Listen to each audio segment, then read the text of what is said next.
Hello, everyone. Welcome to our Pepperdine 6th Annual Career Week. My name is Yas Jadali, and I'm the Director of Career Services at Pepperdine's Graduate School of Education and Psychology. Career Week is a Pepperdine collaborative between the 5 different career centers at Pepperdine, and each of our centers host a number of customized programs targeting career exploration and networking for our students, alumni, and guests. Today is Education Day, hosted by the Graduate School of Education and Psychology. And our final webinar for today is Paving Your Way to Becoming an Adjunct Professor, hosted by one of our organizational leadership alumna, Brandy Stankovic. Dr. Brandy Stankovic is an educator, an entrepreneur, an author, and an artist. She is a partner of Mitchell Stankovic and Associates, a global strategic consulting firm. Prior to MSA, Brandy worked as the Vice President of Marketing and Administration for Ventura County Credit Union and the Director of Education at Harlan. Brandy is an avid volunteer. She's the volunteer manager at Aid for AIDS Nevada, Young Leaders for Kids board member for CMN Hospitals, and the Global Women Leadership Network co-chair for Nevada. Brandy is the HRD Network board consultant and a proud QD 2003. Brandy is also an adjunct instructor of business at the College of Southern Nevada. She received her bachelor's in finance and economics from the University of Nevada, MBA from USD, and as I mentioned, a doctorate in organizational leadership from Pepperdine University's Graduate School of Education and Psychology. We are very pleased to have Dr. Stankovic here today to talk to us. And so I'll go ahead and turn over the mic to her, and then we can always field questions at the end, but feel free to type them in the chat feature. Thank you, Brandy. Cool. Hello, everybody, and welcome. Thank you for allowing me the opportunity to speak with you today on this topic. I can see some names and some phone numbers over on the left, so hello and welcome, and I'm glad you're here. So as Yas mentioned, I did finish the doctoral program at Pepperdine, the EDOL program. In 2011 is when I graduated, and I started the program in 2008. So it feels like yesterday, but it's already been a few years ago. So from our discussions prior to this, I hear that some people are in that program, some people are in different programs. So I think that we'll talk about all of those pieces, and I'll try to make it relevant to where everybody is today. So one of the things that Yas asked that I talk about is a little bit about my career path. And I was mentioning to her that I decided to use bit strips for today because you probably don't see very many PowerPoints with something silly in it like this. So either it'll be, you know, happy for your day today, or it will be totally lame. And either way, you're here with me to do the webinar. So when I finished my MBA, like a lot of people that finished an MBA, I had somewhat of a chip on my shoulder, like, okay, how am I going to go out and change the world? And quickly got into corporate America and said, you know what, I'm just not meant to be in a cubicle. And of course it took me 10 years of experience to kind of get there, but I did learn that pretty quickly. So I set off on some sort of an entrepreneurship kind of path, and that also led me to teaching, because I feel like teaching, the one thing that I thought teaching has always done for me is kept me relevant. There's nothing like a room full of young, you know, excited minds to keep you on your toes. Now, I started teaching in 2005 as an adjunct. So it was back before we had smartphones and that kind of thing. And this is, I guess, dating me, but hopefully you're there in the same shoes. But it's the idea that before they could Google something. Now when I'm in the classroom, I was in the classroom just the other day, and a student's like, not according to Wikipedia. So I think that teaching has created this level of relevance for me in my career. And I think that was an important point when I look at my path to kind of examine that. Also, my path has always been in credit unions. As you heard from my bio, I've worked in the financial services industry. So I was in this industry when I did my doctorate, but I've also been in this industry while teaching, and I incorporated some of that, which I'll talk to you about in a minute, in getting the job as an adjunct. And then, of course, it led me to Pepperdine to pursue my doctorate degree. And in the higher learning realm, being a doctor is almost essential. Okay, so one of the questions that we had chatted about before the webinar today was the doctorate worth it? Was a degree from Pepperdine worth it? And I think that anybody that was in the or is in the EDOL program probably heard Dr. Farzine's speech on the $1 Million Degree. Well, I think that one thing, when somebody asks me my doctorate worth it, it's absolutely. The answer is absolutely yes. And the reason for that, I think, is we're going to get into some of the pieces of it, but it's the idea that I was finally in a place in my career, my life, where I was surrounded by other people that were just as obnoxiously academically, you know, meticulous as me. And it was nice to let my inner nerd kind of flourish in a way. It was nice to have an outlet for learning and for growth. I think that in our careers, as we move forward in life, we become adults and we get out of our parents' houses, or we turn 18 and we go to college. And that's like such a big moment to go to college, and you dedicate your life to learning. And then at some point, you finish college, you finish things, you get into your career, and no longer do you actually like set aside time in your life to learning. And I think that's a big piece. It's obviously important to everybody that's on the phone today, given why we're together. But it's the idea that it's making sure to dedicate time for you and dedicate time to work on that. And was Pepperdine worth it? I think that as strongly as the doctorate worth it, Pepperdine absolutely, I think, has an international reputation. I have been in other countries creating conferences and had people recognize that degree. As a matter of fact, sometimes I will leave off my undergraduate, my MBA from my resume and use Pepperdine because of the fact that it has this recognition. There were quality professors. But whether or not it's cliche, the most value that I got from my degree was intrinsic. It was what I was feeling inside, the efforts that I put forth in that. Plus, Pepperdine did a really good job of making me feel special. And when I felt special, I went out and wanted to accomplish special things and wanted to make other people around me feel the same way. But when we're talking about value, I think there's a couple other pieces to value, and I'm going to show you what I mean by that. Second one is building value. When you build, it's like not only does Pepperdine have this reputation, but we as current students and alumnus alumni need to work together to continue to build that value. We also have to be able to communicate that value, and we're going to talk about that in a second. But in building the value, first, the biggest thing I can recommend when going out to become an adjunct professor, or just in the degrees that you're in, it's play full out.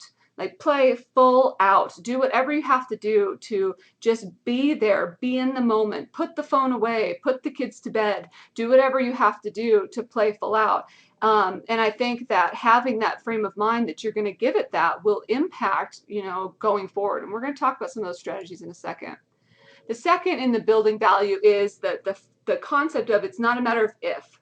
I knew in my life that I was going to get my doctorate degree. I knew that. And it's not a place, academia, as I mentioned, is not a place where I've ever been insecure, where if someone says, you're dumb, and I'd say, well, you're dumb. So it's never been something that bothered me emotionally. So because of that, getting the doctorate was never a matter of if I was going to get it, because I was going to get it. It was just a matter of when. And so I think that it's, if we can approach some of these things, like getting your adjunct, getting your foot in the door adjunct, or even being a full-time professor, if you want it, do it. And so we're going to, keep going and building on that. The last piece in there in building value is really building affinity, what I like to call affinity, like a commonality, a really deep relationship with the other people and cohorts that are in your program.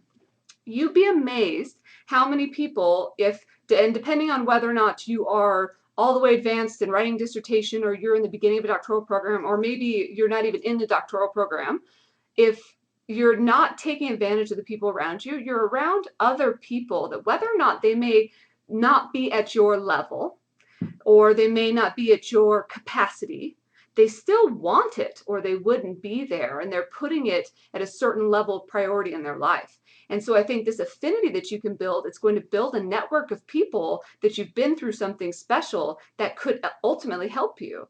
I'd imagine that there are some people that probably work for Pepperdine in your program. There's probably some people in your program that already are in higher education, so why aren't we tapping into some of that value?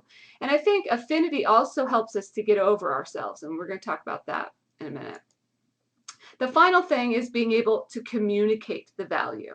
I am in more of a business realm. As I mentioned, I work with financial institutions, and people with doctorates are few and far between. As a matter of fact, I think I know one other person, and he won't even talk about it. And so because of that, I've had to, in the last few years, manage the power of this degree. When I get around people that aren't, or that might potentially could be intimidated and things by it, I have to manage the power of that and be able to manage my own humility in that. And that's part of communicating this value of this degree. And when I talk to fellow, alumni, they go, oh yeah, everyone calls me doctor. And one of my cohorts, one of my colleagues at the business that I'm in said to me, well, who do you know that puts the doctor in their title? And I said, everyone that has a doctorate. But the problem is that people that have doctorates aren't very common. And so managing the power of that has really ultimately helped me to communicate that value with other people. The next piece is when you get a doctorate in higher education, you make more money, period. In business, from a consulting perspective, I can demand a little bit more money because maybe, I learned a thing or two, or it sounds really cool.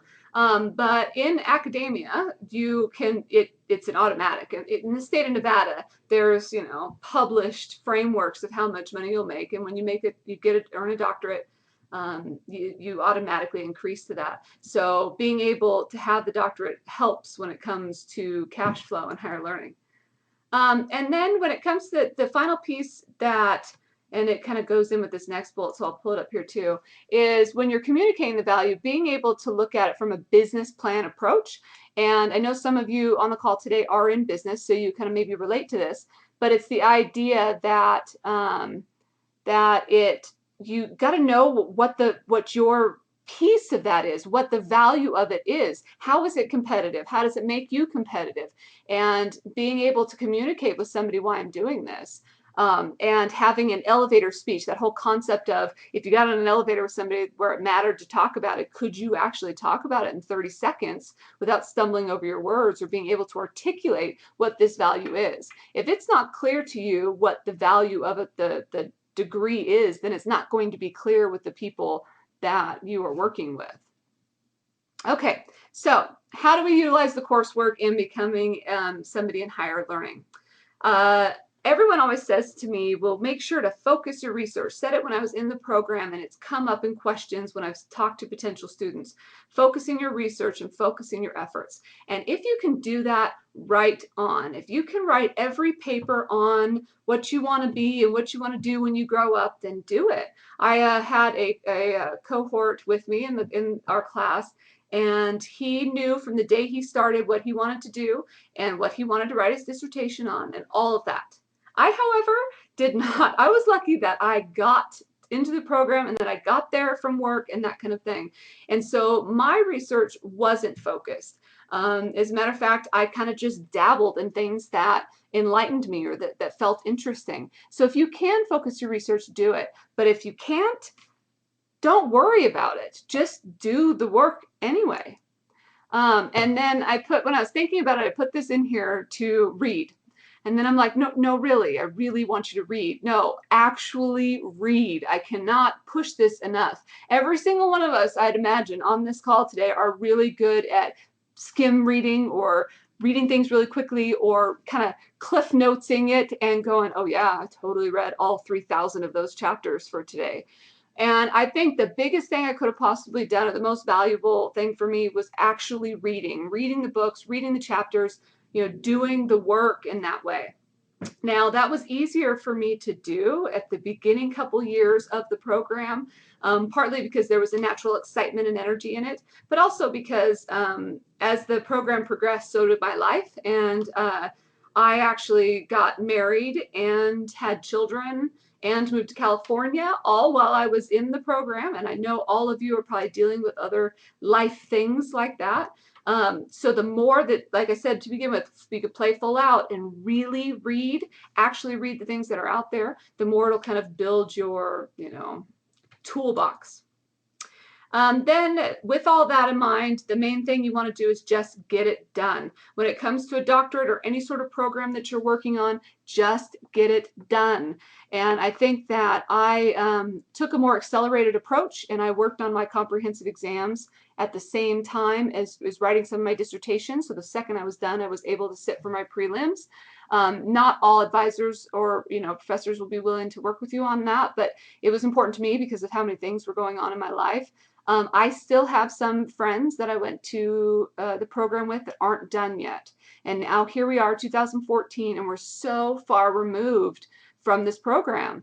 I think that we take for granted the time that we spent in person when there's other people around you working on the same thing, building that affinity, as I mentioned. But once you get out on your own to do it, it becomes a lot more of a challenge. So just get it done, because you could be, what do they say, like all but dissertation at ABD or something.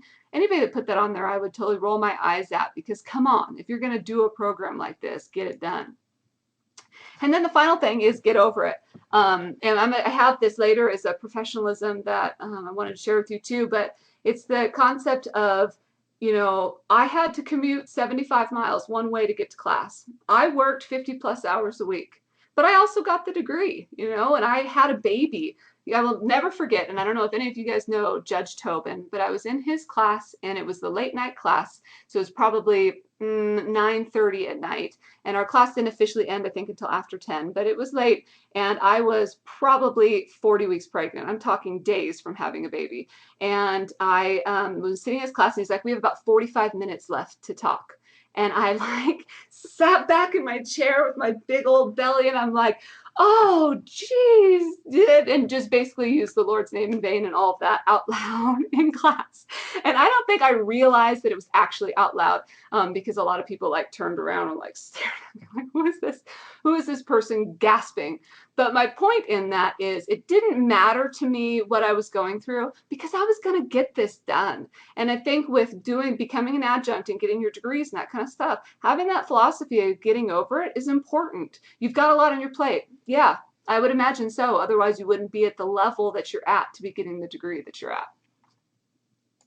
All right, so in talking to Yaz, she said, should somebody change careers?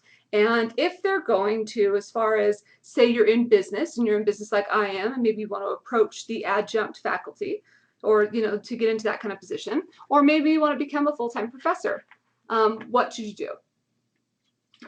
I think that the first thing that I learned when it came to switching into academia from the business perspective is to recognize that academia doesn't move as quickly as the business world, and it doesn't make decisions in the same manner. And so because of that, my first kind of concept was to respect the tenure.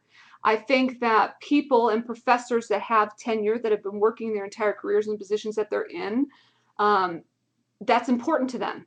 And somebody coming in from the outside world, somebody that's used to moving really, really quickly and managing lots of people and making decisions and doing multi-billion-dollar budgets and that kind of thing, you have to take a step back and recognize that there's respect that has been earned and tenure that has been earned, and we got to slow down and say, okay, what's going to happen? How can I get in there? And be prepared to put in the time.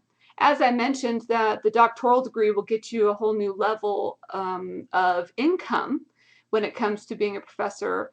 It also, the time that you're there puts in those different levels. So one thing that was really hard for me when I first switched over into adjunct is, even though I had been teaching in a corporate world my entire career for like 10 years at the time, I wasn't able to bring any of that experience into the higher learning world, because it just didn't have the same value. So I had to start again back at zero. And so we have to be prepared when you make that transition to put in the time, in a way that you can do that is if you want to be a full-time professor and get in at a different dollar amount, then to be an adjunct for the next few years while you're kind of building that credibility. And then when you put your name in to be a full-time professor, you have those years in academics to build upon. So the next piece is to always say yes. So I became an adjunct in 2005, and anytime I got any sort of opportunity, I said yes. Do you want to teach a class on Wednesdays at 10 p.m.? Yes. Do you want to drive, 30 miles every day to teach a class at 7 in the morning? Yes. And so anytime that I was given something, I was known as the person that said yes. So then ultimately, as that progressed, then our particular college started offering professional classes for particular organizations and things, and it was offered to me. Or we're going to work with a casino because I'm based in Las Vegas, so we want you to go teach all 5,000 of their employees.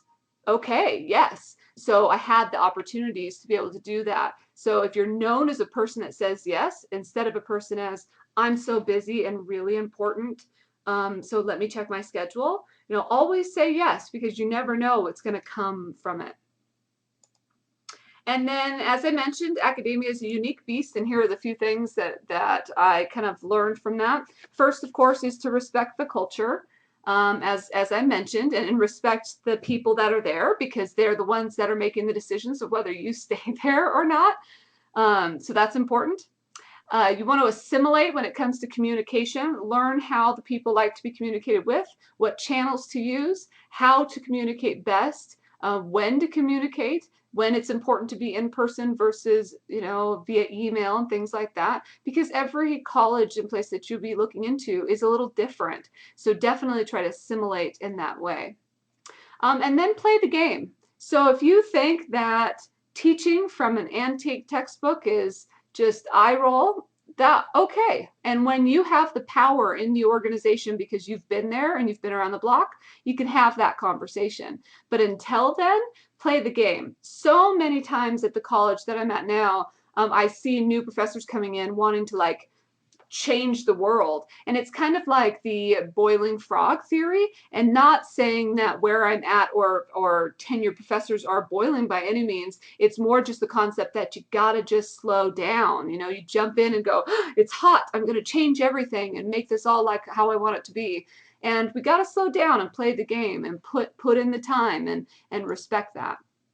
And then do your homework.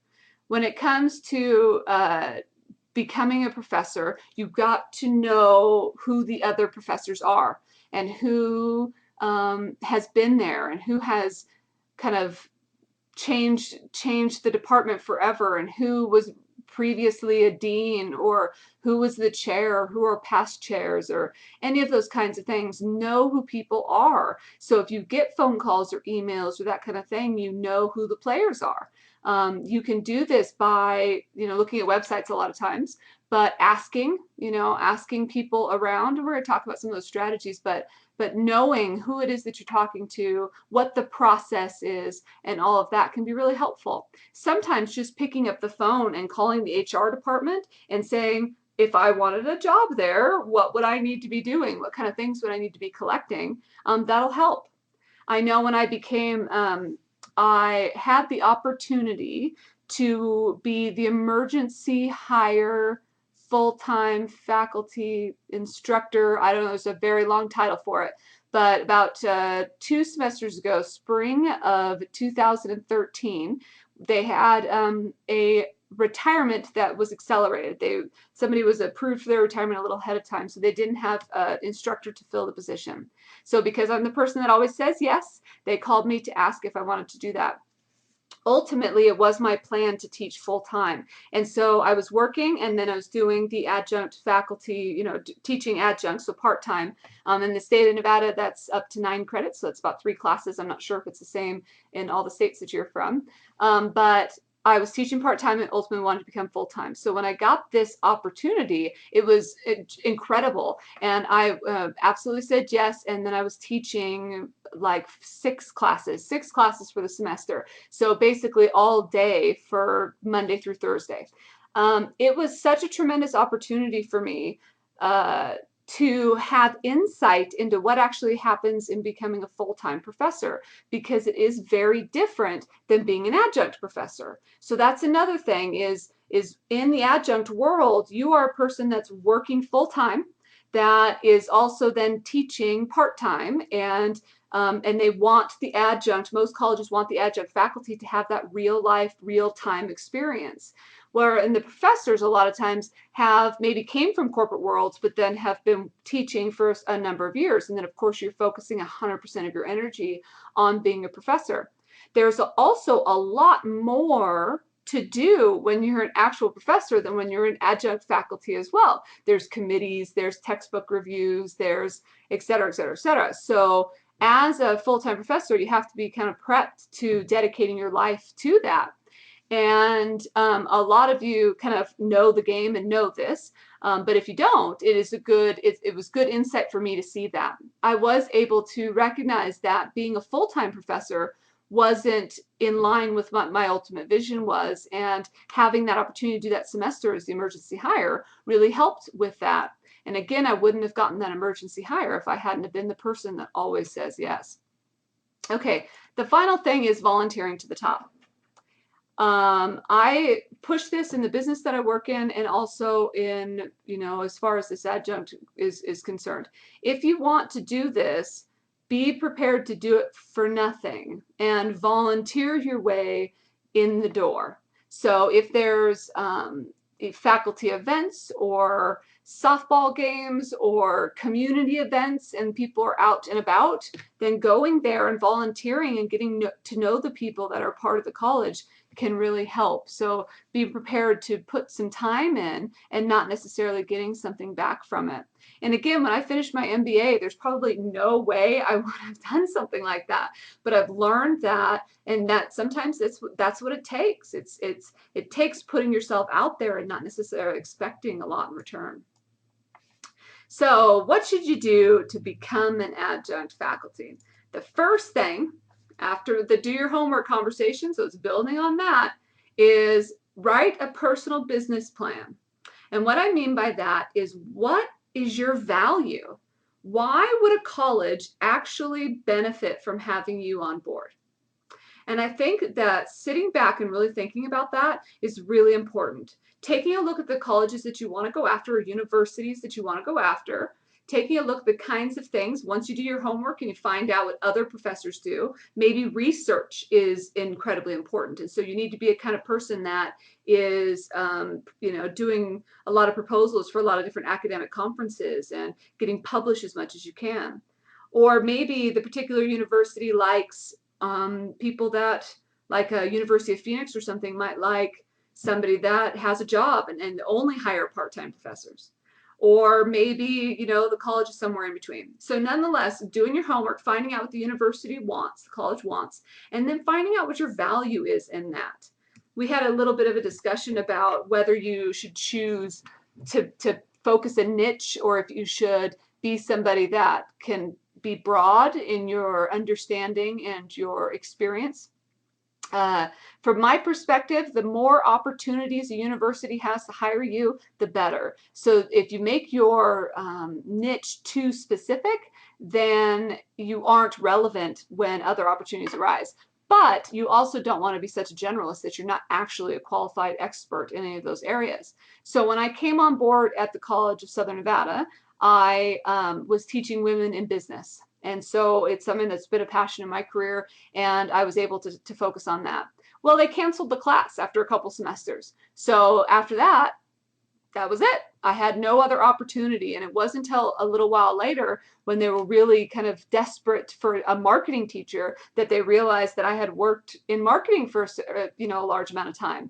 So then I kind of learned that I needed to be able to communicate my value, as we talked about earlier, right? But also kind of know what my value is and able to communicate that, so I was relevant and had more opportunity for for teaching and for exploring different genres. And then apply, and apply again. I was an adjunct faculty at the Ventura College, and it's Ventura College Community College has Oxnard and a few different campuses and things.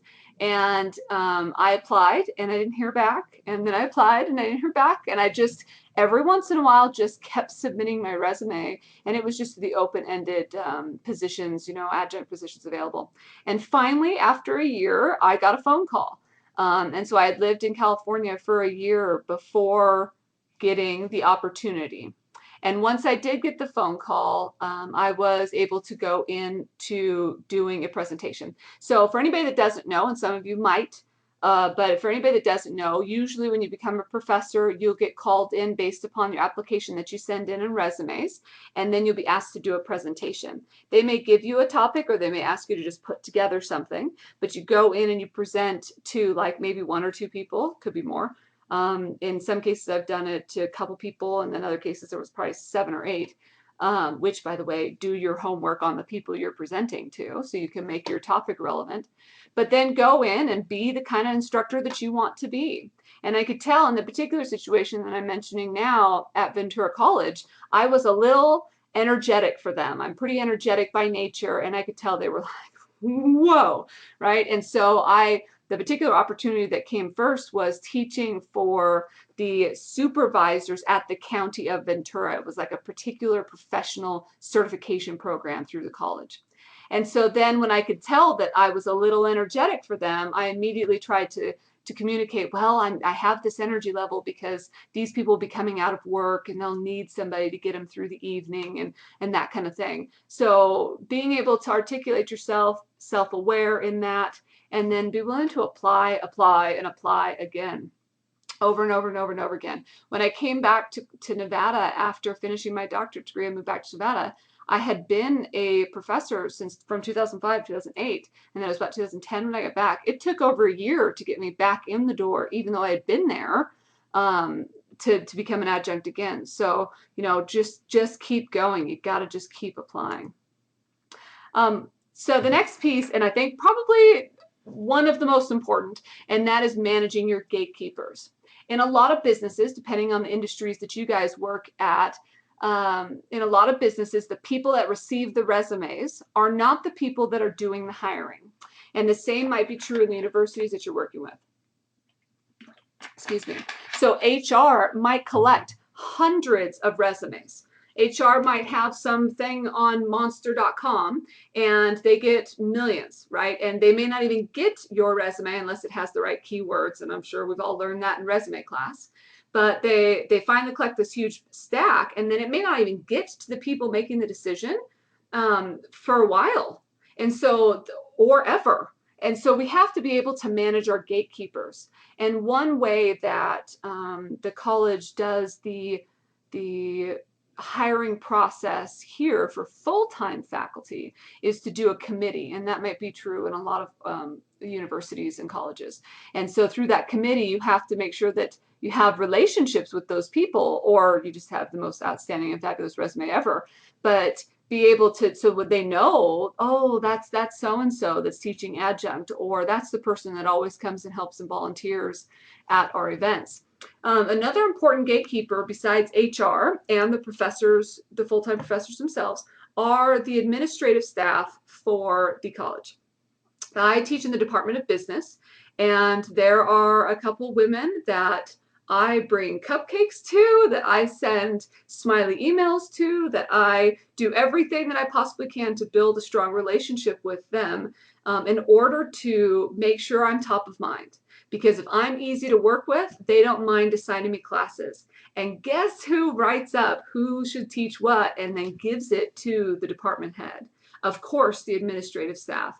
And so the more that we can manage those gatekeepers, again, the HR department, maybe your administrative staff or your full-time professors, the better, because then you're actually kind of building relationships with people all along the way.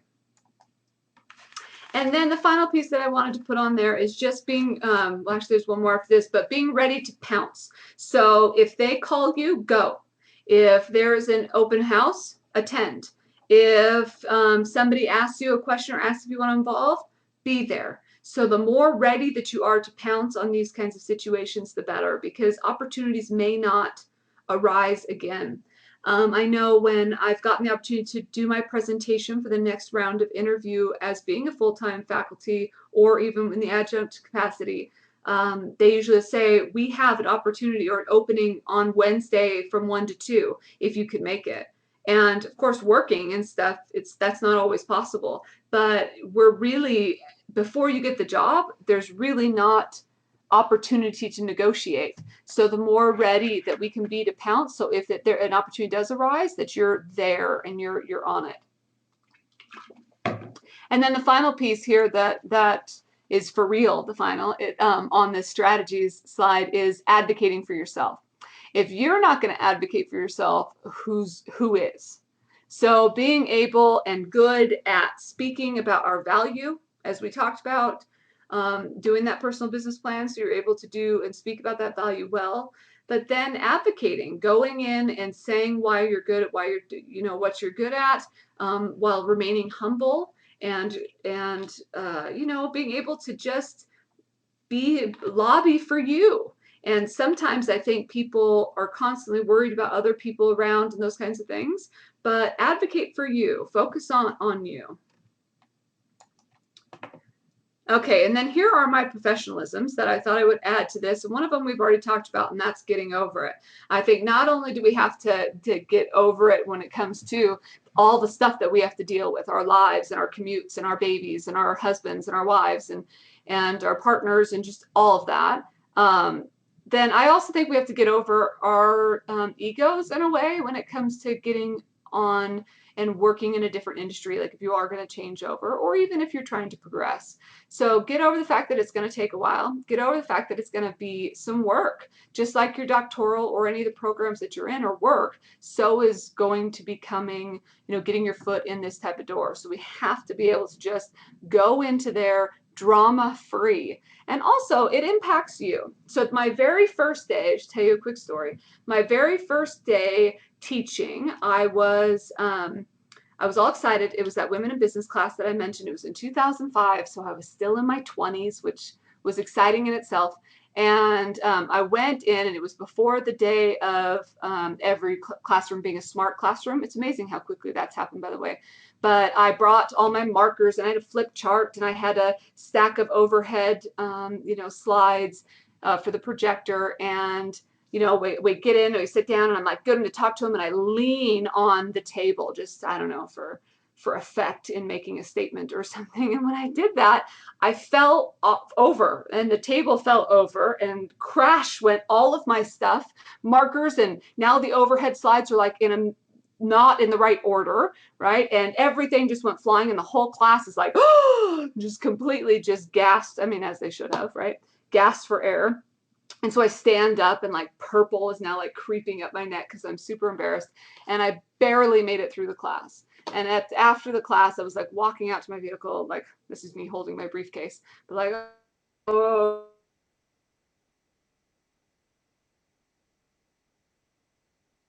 I can't believe that I fell down in class. That can happen. Everybody that night and goes, oh my God, you will not believe what my professor did in class today. And then I thought to myself, what am I going to do? I'm going to get on my phone and be like, oh my God, you're not going to believe what I did in class today. And it was in that moment that I realized the more baggage that we bring with us in things, the harder it's going to make our lives. So if you want to become a professor, do it. If there are mothers that pick up cars for babies, and I know there's adrenaline in that and everything, but if they want to do it, they'll do it. If you want something, get over it, make it happen. The next one is writing in pencil. And of course, that's, the whole idea of a metaphor, but, write in pencil, because when you write in pencil, you can erase, because things aren't going to work out initially as you may have planned. We have to be flexible to be able to do. It's that ready to pounce concept. It's all of that. Next is minimizing speed bumps. From my perspective, minimizing speed bumps means that when you're driving and there's a bunch of speed bumps, you have to slow down, especially if you have one of those lowered cars with like neon lights, then you gotta kind of approach it sideways or something. But the more speed bumps that you have in your road to success, the harder it is gonna be to get there. So letting go of drama, focusing on the things that you need to get focus on, prioritizing your time so you don't feel guilty about being away from your babies or your job or your husband or wife. And then just minimizing all of those things that we put on ourselves, minimizing those I can'ts, minimizing just any of that. Oh, sigh, this is so difficult. Minimizing all of it and focusing on the path. And then the final thing is blasting targets. In light of everything that is happening in our, country, I want to approach this topic with caution. So please, take it as that. But I've been competition shotgun shooting for a good portion of my life, and it's something that's important to me. And when I go out to the gun club, I never go out there and try to miss targets. And so what I mean by blasting targets here is going in it with the mindset that you're going to do it and finish it. And, just like we talked about before, it's not a matter of if, it's a matter of when. It's like, imagine if I went out to the gun club and I say, pull, and then I'm like, I'm not going to hit that target. I haven't had my coffee yet. Or I'm not a math person. Or my commute's too long. I have kids. I've got a full-time job. Like all of these things, all they do is get in the way.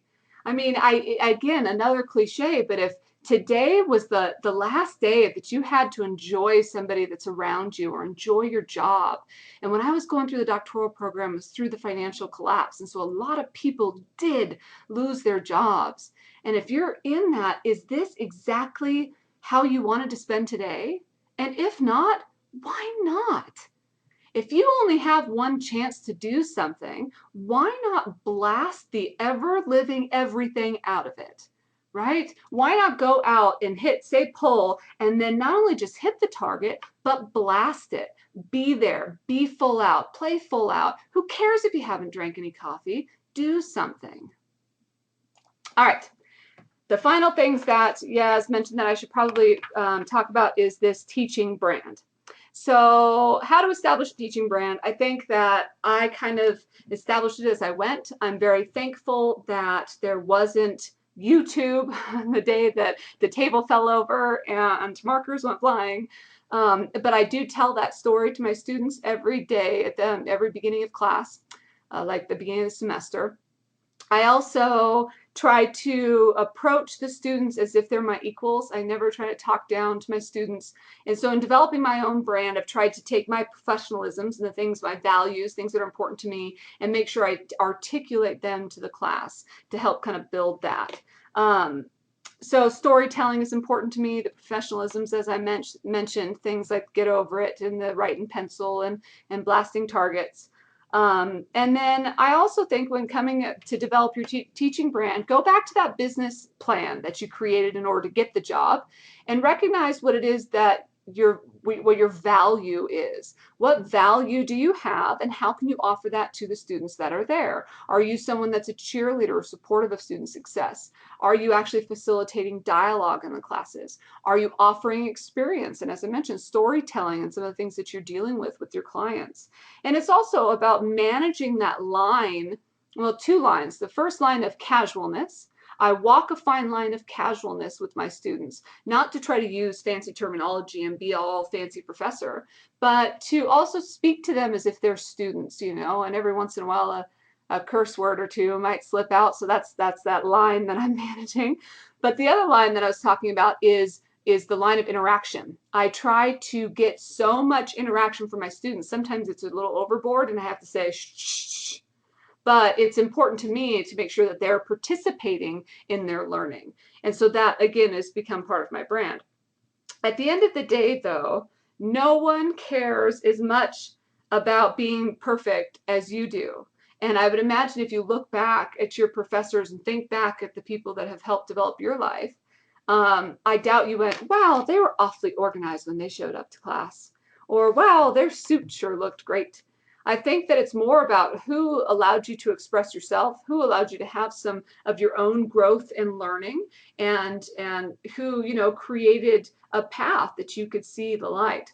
The final and probably one of the most important points on developing a teaching brand is this fabulous website.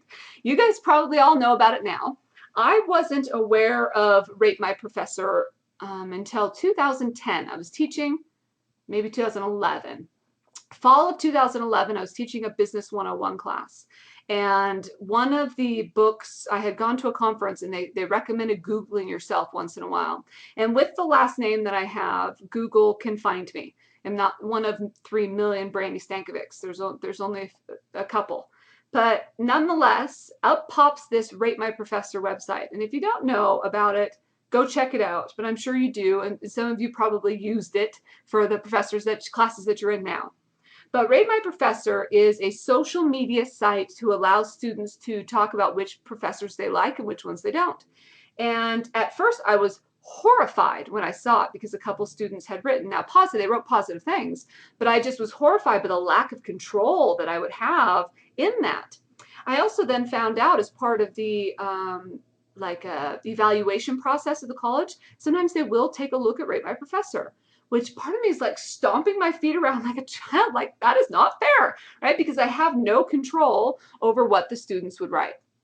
Then I got to thinking, okay, ultimately I need to manage this. Just like I would manage my brand, I need to manage that. I kind of said, okay, I'm putting my photo up. I'm going to make it a point to check it from time to time. And at the end of the semester, when students are doing their evaluations and I'm passing them out for the college, I'll even say, if this is a class that you think other students want to learn about, then please utilize this website.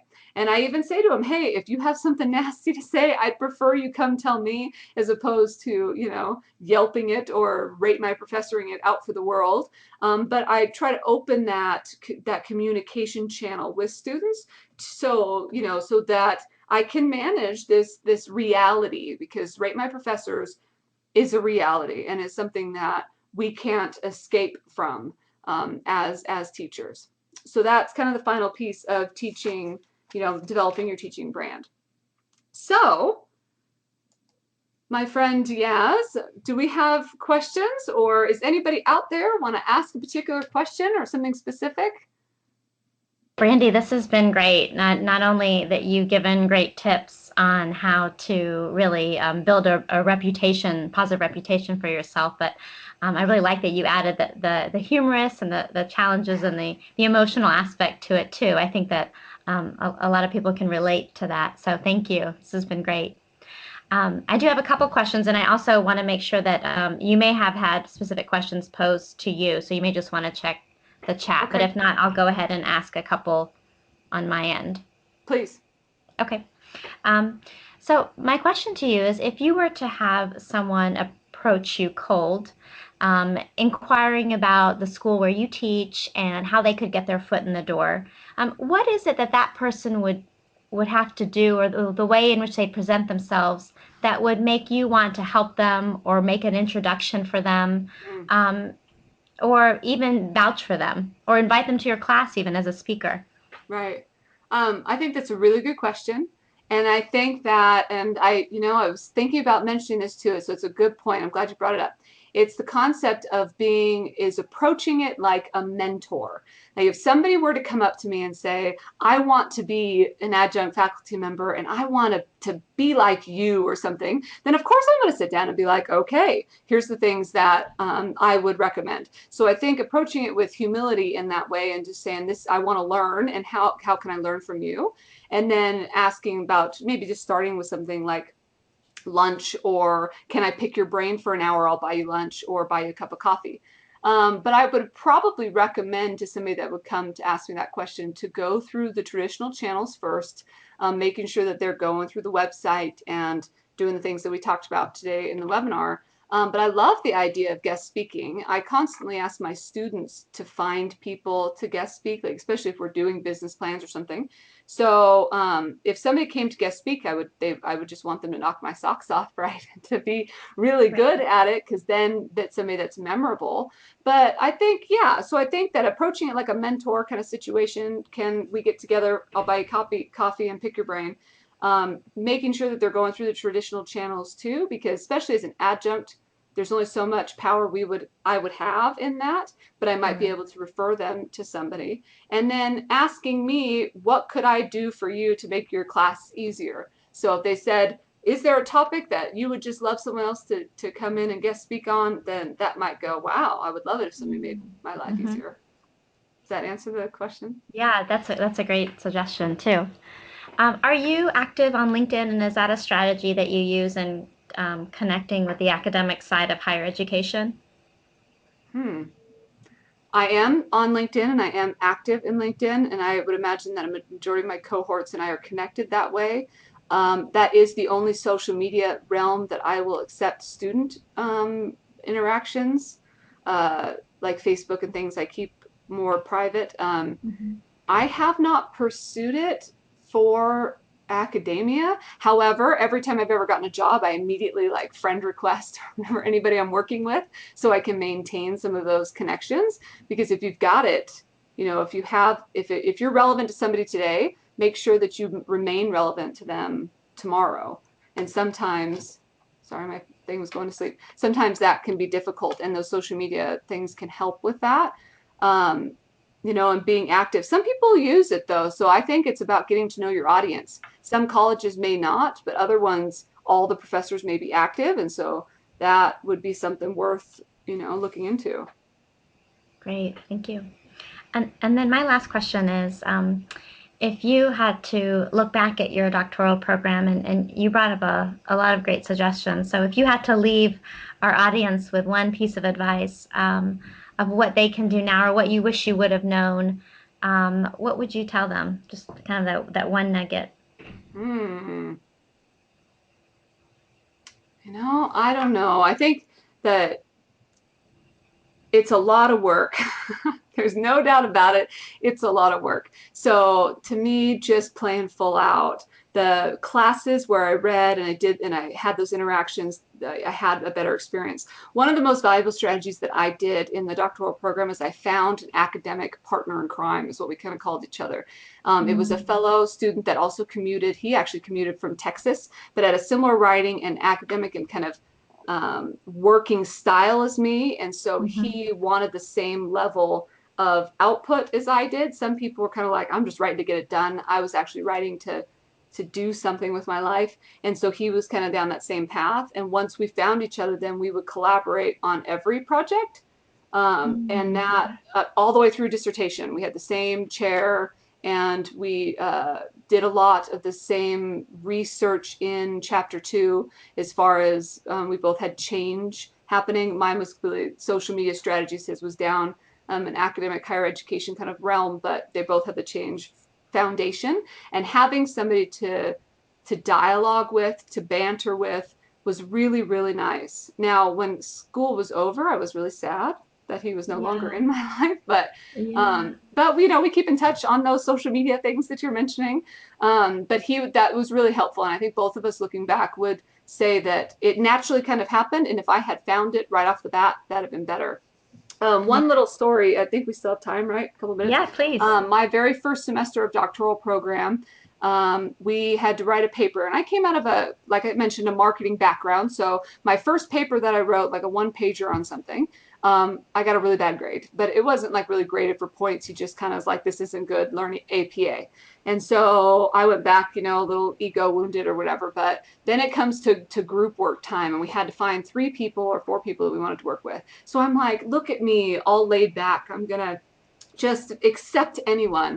And I ended up in a pretty diverse group. A couple people with English as their maybe third language, definitely was not a primary language, and a couple people that weren't committed because it was the first semester, committed into the doctoral program. Nonetheless, I decided I wasn't going to like edit the paper or anything. So we all put our pieces together. And we turned in the document. And we got like a D or a D or an F, something that was not only failing out of the program because you have to maintain a B or something, but it was somewhat of like a psh, psh, you guys should not be turning in this quality of work. And it was like such a moment for me to be more active in my pursuit of my doctorate. So that whole play full out kind of concept, that if I was going to succeed, that I had to be in charge of my success. And so whether or not this was the right strategy, I took the paper back and like rewrote it, tried to bring us out of it. And I had a couple of the cohorts willing to help me in that. But from that moment on, I was no longer just kind of like whatever happens, happens. It was more of, this is what I want to happen, and how best, can I get there? I also think that another thing I just thought of in the doctoral program, A program, it's really important to build affinity with your professors, because Mhm. they're going to be the advisors, or the people that are on your committee. They're going to be the people helping you finish. And if you piss them off along the way, and some could have had those kind of experiences, that doesn't help you get anything done. That your professors are your gatekeepers now, but are also your Mhm. coaches and your mentors. They want you to succeed. Why would you ever put yourself in a position to burn a bridge because you didn't like an assignment, or whatever the situation is. Yeah, I like what you're saying, because it's not just about networking internally, or externally, but also networking internally in your program, whether you're collaborating with one of your classmates, or you're really building a reputation and relationships that can then help you down the road in your career. And I think you're right that professors, they have met so many students Yeah. and now are connected to so many alumni that they are great points of referral. But Mm-hmm. you obviously have to make a strong impression for them to Remember. um, Right. to help you, to want them to help you.